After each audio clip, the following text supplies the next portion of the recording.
오늘 아침을 여는 말씀은 역대상 2장 1절과 2절의 말씀입니다.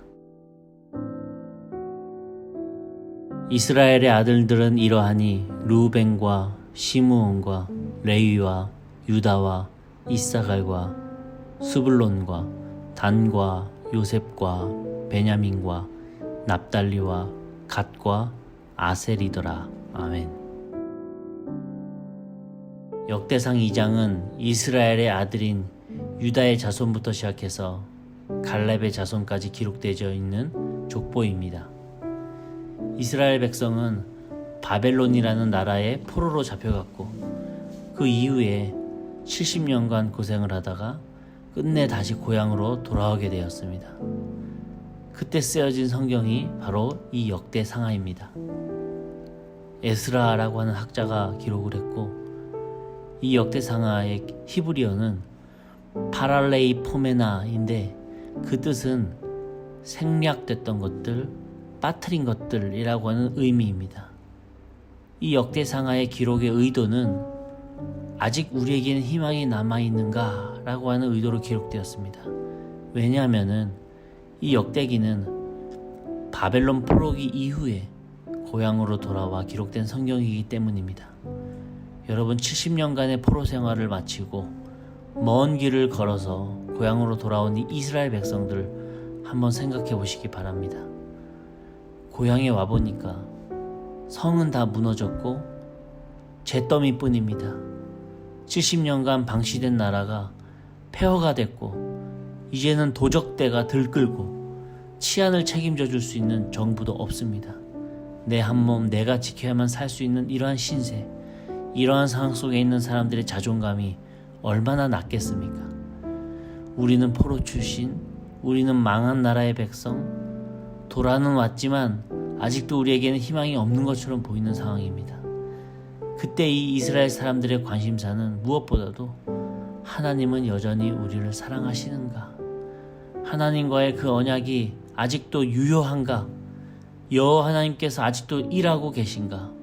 이러한 질문들을 종합해보면 아직도 우리에게는 희망이 있는가? 라고 하는 질문이었습니다. 이러한 절망스러운 현실 속에서 이스라엘 백성들에게 하나님께서 제일 먼저 해주시는 말씀이 바로 이 역대상 1장부터 9장까지의 족보 이야기입니다. 족보를 빼고는 우리의 뿌리를 설명할 수가 없습니다. 1장의 첫 시작인 아담부터 9장의 제일 마지막인 사울왕까지 너희의 뿌리를 되돌아보라는 겁니다.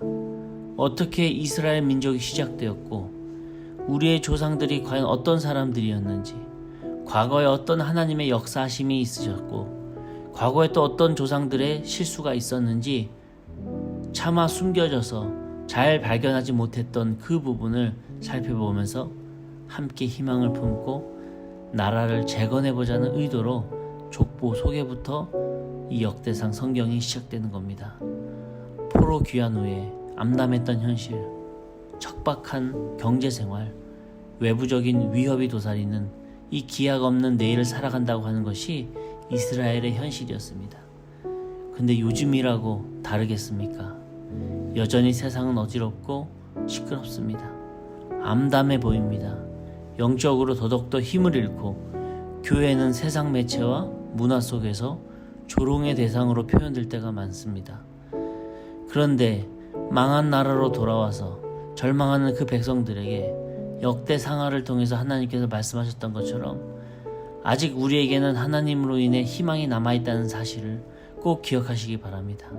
그리스도인으로서 우리는 위축되었지만 여전히 신앙을 지키는 알곡 같은 그리스도인들이 하나님의 꿀같은 말씀을 갈망하는 눈빛으로 하나님을 만나고 있습니다. 절망 속에서 꽃피는 희망이 우리 안에 있습니다. 미래의 전망은 더 어둡다고 하지만 그 속에서 영적 목마름은 더 갈급해집니다. 죄의 포로였던 우리가 부활하신 그 예수님으로 인해서 영적으로 깨닫고 거듭난 사람이 되고 매일매일 조금씩 더 거룩한 삶으로 걸어가는 것이 우리 그리스도인의 삶이 아닙니까? 그게 존 웨슬리 목사님의 성화의 과정일 것입니다. 사랑하는 우리 영등포 중학교의 성도님들의 삶에도 앞에서 끌어가 주시고 뒤에서 밀어주시는, 그래서 우리로 하여금 가장 좋은 길로 인도해 주시는 그 하나님의 특별한 은혜가 함께 하시길 간절히 축원합니다. 포로 생활을 마치고 이제 막 고향으로 돌아온 이 이스라엘 백성들이 고통 속에서 고심하고 낙담할 때 하나님께서는 에스라라고 하는 학자를 통해서 이 성경을 기록하시면서 너희는 하나님의 선택받은 백성이다. 하나님은 여전히 너희를 사랑하신다. 하나님과의 언약은 지금도 유효하다. 하나님은 지금도 일하고 계신다 라고 하는 이 메시지를 선포해 주시는 겁니다. 나의 연약함에도 불구하고, 나의 못남과 나의 더러움에도 불구하고 그러한 나를 흰 눈보다도 더 깨끗하게 씻겨주시는 주님의 보혈이 있다는 겁니다. 그래서 우리를 사랑하시는 그 하나님의 은혜로 우리가 오늘 하루를 또 살아갈 수 있다라고 하는 그 핵심 내용이 바로 이 성경의 내용입니다.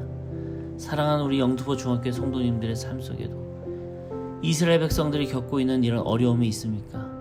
여전히 지금 하나님께서는 나를 향한 계획이 있으실까? 라고 하는 의심이 들 때에 포로로 절망하던 이들에게도 다가와 주셔서 역사해 주셨던 그 하나님께서 여전히 우리를 주목하고 계시고, 여전히 지금도 일하고 계시고, 여전히 나와 맺었던 그 언약은 지금도 유효하다는 것을 꼭 기억하시면서 이 어둡고 답답한 시대에 다시 힘을 얻고 하나님께로 한 발자국 더 가까이 다가가시는, 그렇게 하루를 살아가시는 귀한 하나님의 아들, 딸들 되시기를 주의 이름으로 간절히 축원합니다.